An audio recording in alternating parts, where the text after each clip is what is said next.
नमस्कार, मी पंजाब डक। आज आहे 7 जुलै 2025 आणि आज या ठिकाणाहून माझ्या शेताजवळून मी माझ्या महाराष्ट्रातल्या शेतकऱ्याला अंदाज देणार आहे।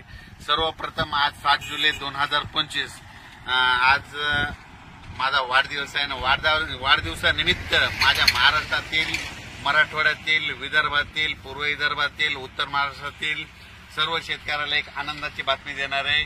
राज्यात आज 7 जुलै आजपासून राज्यात दुपारनंतर म्हणजे रात्रीच्या म्हणजे विदर्भात, पूर्व विदर्भात म्हणजे 6 जिल्ह्यात म्हणजे वर्धा, नागपूर, भंडारा, गोंदिया, चंद्रपूर, यवतमाळ, अकोला, अमरावती या भागात जोरदार पाऊस पडणार आहे। म्हणजे तो पाऊस 7, 8, 9, 10 तारखेपर्यंत जोरात पडणार आहे, म्हणून त्यांच्यासाठी आनंदाची बातमी।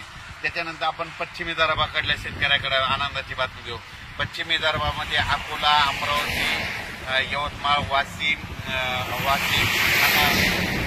या 5 जिल्ह्यासाठी त्यांना सांगितलं तुमच्याकडे 7 जुलै, 8 जुलै, 9, 10 जोरदार पाऊस पडणार आहे। त्याच्यामध्ये कोणी वंचित राहणार नाही, म्हणून हा अंदाज लक्षात घ्यायचा।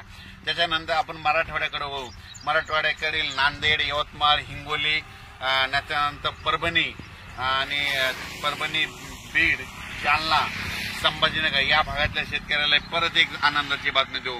म्हणजे नांदेड, हिंगोली, परभणी, बीड, जालना, संभाजीनगर ह्या पट्ट्यातल्या शेतकऱ्याला सांगतो आज रात्री 7 जुलैला रात्रीच्याला जोरदार पाऊस पडणार आहे। ज्यांनी पेरणी केलेली त्यांना जीवदान ठरणार आहे, म्हणून हा अंदाज लक्षात। त्याच्यानंतर परत आपण वळू इकडे लातूर जिल्ह्याकडे। लातूर जिल्हा, धाराशिव जिल्हा, बार्शी जिल्हा, त्याच्यानंतर नगर जिल्हा त्या भागामध्ये थोडा म्हणजे विखुरलेल्या स्वरूपात पाऊस पडणार आहे ह्या 4 दिवसामध्ये 7, 8, 9, 10 पण तिकडे देखील सर्वांना पिकांना जीवदान ठरणार आहे, म्हणून त्यांनी हा अंदाज लक्षात घ्यायचा।